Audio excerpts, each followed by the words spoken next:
High student, আজকে আমরা পড়ব বন্ড প্যারামিটার।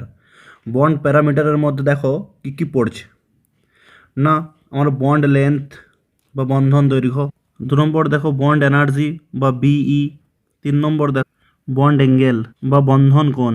দেখো প্রথমে আমরা পড়ব বন্ড লেন্থ বা বন্ধন দৈর্ঘ্য। দেখো দুটো অ্যাটম দ্বারা যে বন্ড ফর্ম হয়েছে, তাহলে দুটো অ্যাটমের মাঝে যে বন্ধনটা আছে সেই বন্ধনটার দৈর্ঘ্য কোন কোন ফ্যাক্টরের উপর ডিপেন্ড করে সেটা আমরা এখানে পড়ব।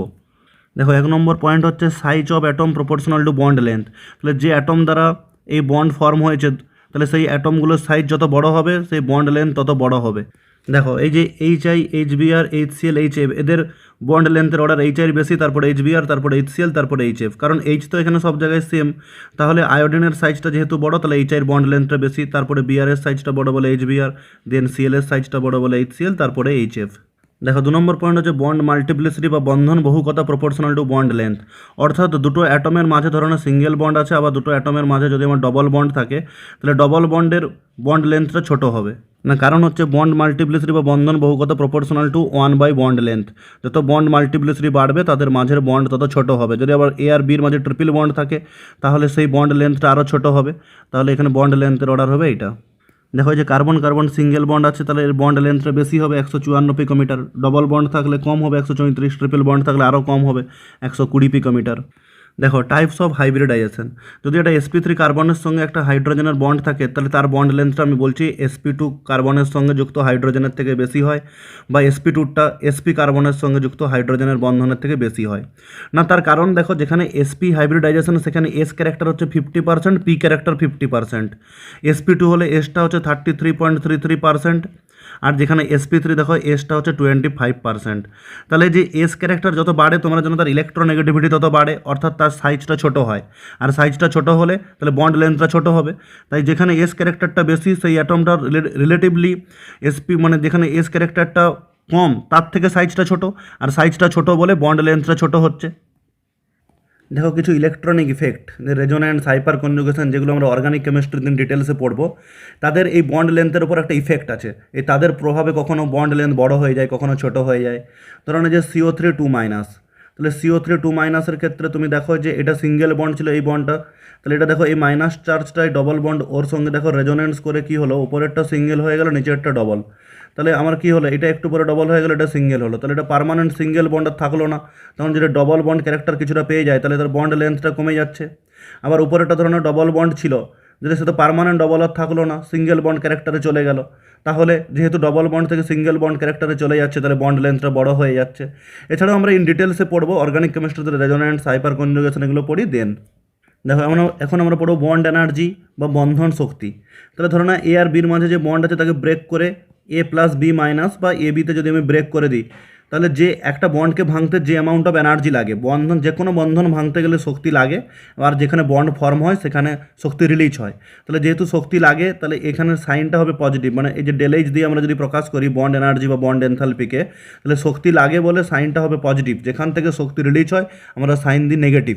যাই হোক, তাহলে এই বন্ড ভাঙতে যে অ্যামাউন্ট অফ এনার্জিটা লাগছে তাকে বলা হচ্ছে বন্ড এনার্জি। তাহলে এই বন্ড এনার্জি কোন কোন ফ্যাক্টরের উপর ডিপেন্ড করে সেটা এখন পড়বো। না, মেন পয়েন্ট যেটা দেখো, bond energy proportional to bond length, অর্থাৎ বন্ধন দৈর্ঘ্য যত ছোট হবে বন্ড এনার্জি তত বেশি হবে। তাহলে এই বন্ড লেন্থের পয়েন্টগুলো জানলেই আমরা বন্ড এনার্জি ক্যালকুলেশন করতে পারবো বা কম বেশি কম্পেয়ার করতে পারবো। কারণ বন্ড লেন্থ যদি বেশি হয় তবেই বন্ড এনার্জি কম হবে। কারণ একটা বন্ড যদি লম্বা হয় তাহলে সেই বন্ডে ইলেকট্রন ডেন্সিটি কমে যায়, আর ইলেকট্রন ডেন্সিটি যত কমে যায় সেই বন্ধন তত দুর্বল হবে। কিন্তু ছোট হলে সেই বন্ডে ইলেকট্রন ডেন্সিটি বেশি, আর ইলেকট্রন ডেন্সিটি বেশি হলে বন্ড এনার্জি বেশি হবে, বন্ডটা শক্তিশালী হবে। দেখো এই F2Cl2Br2I2-র ক্ষেত্রে বন্ড লেন্থ অর্ডার কী হবে না, আয়োডিনের সাইজ বেশি বলে আয়োডিনের বন্ড লেন্থ বেশি, তারপরে Br2Cl2F2। তাহলে বন্ড এনার্জি অর্ডারটা হওয়া উচিত ওর উল্টোটা, কিন্তু এখানে একটা এক্সেপশনাল অর্ডার আছে। দেখো যে প্রথমে Cl2-র বন্ড এনার্জি বেশি বললাম, তারপরে Br2, তারপরে F2, তারপরে I2। না, এরকম এক্সেপশনাল অর্ডার কেন হয় না, দেখো ফ্লুরিনের ক্ষেত্রে দুটো তীব্র তড়িৎ ঋণাত্মক মৌল যদি কাছাকাছি থাকে তাহলে এদের মধ্যে প্রচুর রিপালশন হয়। তাহলে রিপালশন হওয়ার জন্য এই বন্ডটা সহজে ভেঙে যায়, তাহলে এর বন্ড এনার্জিটা এই জন্য কম হচ্ছে।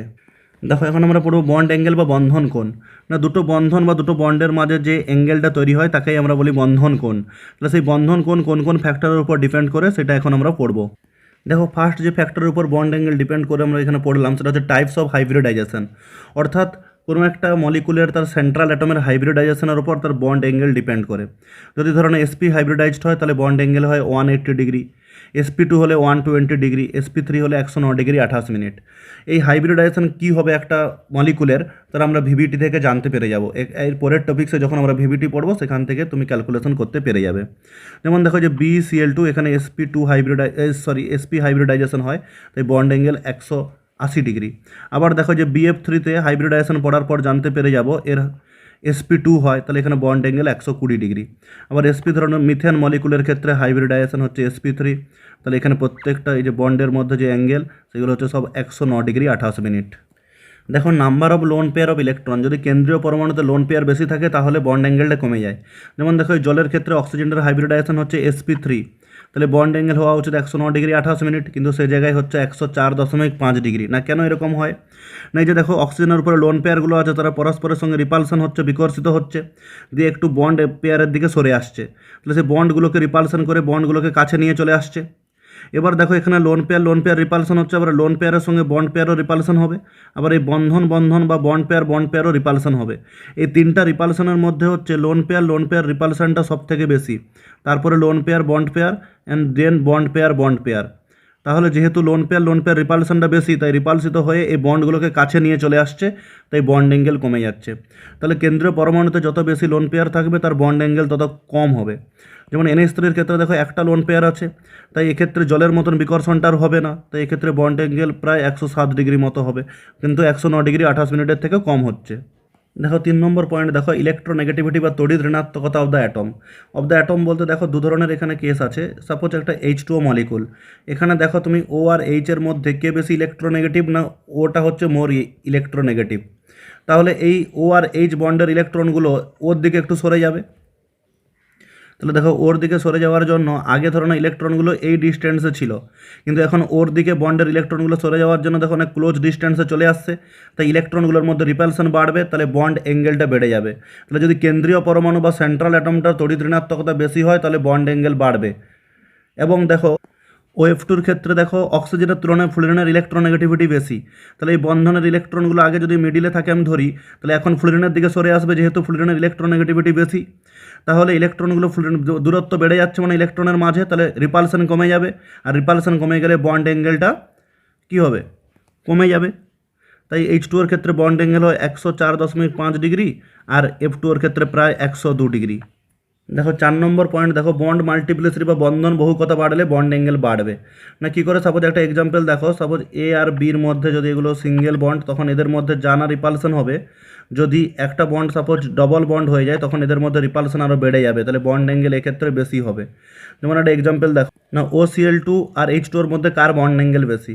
না দেখো OCl2-তে হচ্ছে pπ ব্যাক বন্ডিং হবে, Cl এর ভ্যাকেন্ট ডি অরবিটাল আছে, আর অক্সিজেনের p অরবিটালের ইলেকট্রন pπ ব্যাক বন্ডিং করে ডবল বন্ড ক্যারেক্টার এখানে ডবল বন্ড করে দিবে OCl বন্ডটাকে। তাহলে দেখো এই যে ডবল বন্ড সিঙ্গেল বন্ডের রিপালশন তোমার হচ্ছে এখানে সিঙ্গেল বন্ড রিপালশনের H2O থেকে অনেকটাই বেশি, তাহলে Cl2O-তে বন্ড অ্যাঙ্গেলটা H2O থেকে বেশি হয়। এখানে বন্ড অ্যাঙ্গেল প্রায় অ্যাপ্রক্সিমেটলি 111 ডিগ্রি হবে, আর H2O-তে আমরা জানি তো 104.5 ডিগ্রি হয়। আবার দেখো PF3 আর PH3-এর মধ্যে কার বন্ড অ্যাঙ্গেল বেশি? না দেখো এখানে আমরা বলবো PF3-র বেশি। দেখো তড়িৎ ঋণাত্মকতা যদি তুমি এক্সপ্লেন করো তাহলে PF3-র কম হওয়া উচিত ছিল, কিন্তু PF3-তেও দেখো pπ ব্যাক বন্ডিং হবে, ফসফরাসের ভ্যাকেন্ট ডি অরবিটাল আছে, তাহলে P আর F-এর মধ্যে দেখো ডবল বন্ড ক্যারেক্টার চলে আসবে। তো ডবল বন্ড ক্যারেক্টার যদি চলে আসে তাহলে সেক্ষেত্রে double bond single bond repulsion অনেক বেশি হবে PH3-র এই সিঙ্গেল বন্ড রিপালশনের তুলনায়, কারণ PH3-তে তো আর pπ হবে না, তাই PF3-তে বন্ড অ্যাঙ্গেলটা বেশি হবে PH3-র থেকে। দেখো Cl2O, H2O, F2O তিনজনের একই স্ট্রাকচার, তাহলে এদের বন্ড অ্যাঙ্গেলের অর্ডারটা বলো। না Cl2O-তে pπ ব্যাক বন্ডিং হলো, আর OH2-র মধ্যে হচ্ছে ওর ইলেকট্রোনেগেটিভিটি বেশি মানে কেন্দ্রীয় পরমাণুর, আর OF2-তে হচ্ছে ফ্লুইড বা প্রান্তীয় পরমাণুর তড়িৎ ঋণাত্মকতা বেশি হলে বন্ধন অ্যাঙ্গেলটা কম হয়। তাহলে অর্ডারটা হবে Cl2O, মানে আগে তোমাকে pπ বা মাল্টিপল বন্ডটাকে প্রাধান্য দিতে হবে, তারপরে তড়িৎ ঋণাত্মকতা। দেখো 5 নম্বর পয়েন্টটা কি না, যদি কেন্দ্রীয় পরমাণু কোনো vacant orbital, generally vacant D orbital যদি তার থাকে তাহলে বন্ড অ্যাঙ্গেল উল্লেখযোগ্যভাবে অনেকটাই কমে যায়। যেমন H2O-তে দেখো সালফারের ভ্যাকেন্ট ডি আছে, তাই কি হয় এই লোন পেয়ার বন্ড পেয়ারের রিপালশনটা এখানে বেশি করে দেখা যায়, কারণ এই লোন পেয়ারের এই বন্ড পেয়ারকে ইলেকট্রনটাকে রিপালশন করে ইলেকট্রনটা এক সাইডে একদিকে সরিয়ে দিচ্ছে ভ্যাকেন্ট অরবিটালের দিকে।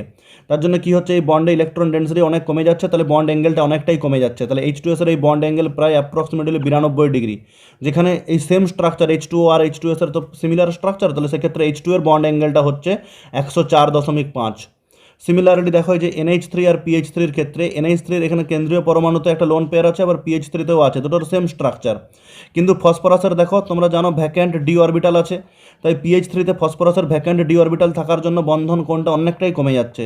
এখানে হয় 94 ডিগ্রি PH3 এর ক্ষেত্রে, আর NH3 এর ক্ষেত্রে হচ্ছে তোমার 107 ডিগ্রি, অ্যাপ্রক্সিমেটলি 107.3 ডিগ্রি হয়।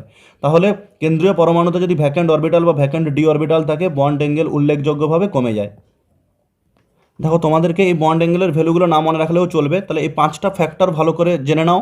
এই 5টা ফ্যাক্টর দিয়ে ম্যাক্সিমাম সব প্রবলেমই হয়ে যাবে বন্ড অ্যাঙ্গেলের। ছাত্ররা অবশ্যই আমার এই ইউটিউব চ্যানেলটিকে সাবস্ক্রাইব করবে এবং কাছে থাকা বেল আইকনটিকে প্রেস করো, যাতে সবার আগে ভিডিওটি তোমার কাছে চলে যায়, এবং লাইক কমেন্ট শেয়ার করতে ভুলো না।